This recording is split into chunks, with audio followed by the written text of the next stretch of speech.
दिखावे का चक्कर। एक बार की बात है, गांव में एक गरीब किसान रहता था जिसका नाम रामू था। रामू के पास एक ईमानदार और मेहनती गधा था जिसका नाम वह शेरू रखे हुए था। शेरू रामू के हर काम में उसकी मदद करता और फिर वफादार साथी की तरह उसके साथ हमेशा रहता। एक दिन जब रामू रात के समय अपने खेत में देर रात तक काम कर रहा था, तभी शेरू चढ़ते चढ़ते बहुत दूर तक चला जाता है और उसको वहां एक पेड़ के नीचे कुछ परियां मस्ती करती हुई नजर आती हैं। शेरू परियों का बहुत मनोरंजन करता है, जिससे परियां खुश होकर शेरू को जादुई शक्ति उपहार में देने का फैसला करती हैं। जादुई परियां शेरू को बोलने की शक्ति देती हैं, जिससे वह इंसानों की तरह बोलने लगता है। जब वह वापस रामू के पास जाता है और उसको इंसानों की आवाज में बुलाता है, तो पहले तो रामू इधर उधर देखता है और फिर उसको लगता है कि यहाँ कोई जादू टोना कर रहा है, तो जल्दी से घर की ओर भागने लगता है। साथ में वह शेरू को भी ले जाता है। रास्ते में चलते चलते वह गौर करता है कि शेरू ही उससे बात कर रहा है।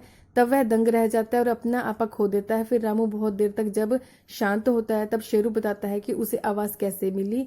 कुछ ही दिनों में शेरू दूर दूर तक फेमस हो जाता है और उसको मिला यह वरदान उसके लिए नुकसानदायक बन जाता है। लोग दूर दूर से गधे देखने आते और उससे बात करते। रामू और शेरू की प्रसिद्धि देखकर आसपास के लोग जलने लगे।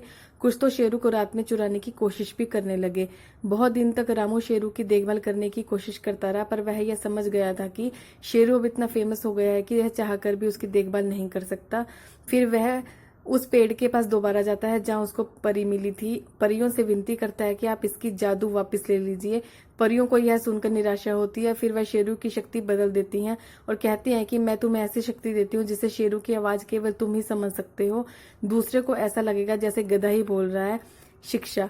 दिखावे के चक्कर में हम वह बातें सबको बताने लग जाते हैं जो हमें छुपाकर रखनी चाहिए। जब हमें कोई कीमती चीज जीवन में मिल जाती है तो उसको शांति से ग्रहण करना चाहिए, ना कि उसका ढिंढोरा पूरे गांव में दे देना चाहिए।